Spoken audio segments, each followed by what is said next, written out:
চট্টগ্রাম-৪ সংসদীয় আসনের বিএনপি মনোনীত প্রার্থী আসলাম চৌধুরী এবং জেএএম সংস্থার উদ্যোগে গেজেটভুক্ত জুলাই যোদ্ধাদের সম্মানে প্রদত্ত চেক বিতরণ বিলম্বিত হওয়া নিয়ে সামাজিক যোগাযোগ মাধ্যমে ছড়িয়ে পড়া গুজবের প্রতিবাদে চট্টগ্রামের সীতাকুণ্ডে সংবাদ সম্মেলন অনুষ্ঠিত হয়েছে।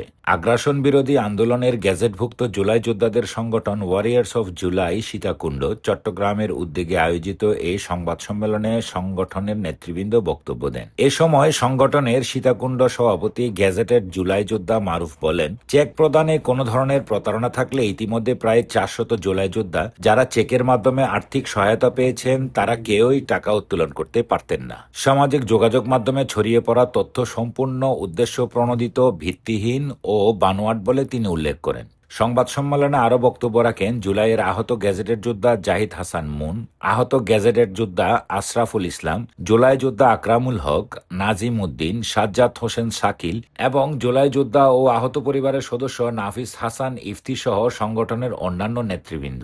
বক্তারা গুজব ছড়ানো থেকে বিরত থাকার আহ্বান জানান এবং জুলাই যোদ্ধাদের সম্মাননা ও সহায়তা কার্যক্রম নিয়ে বিভ্রান্তি না ছড়াতে সকলের প্রতি অনুরোধ জানান।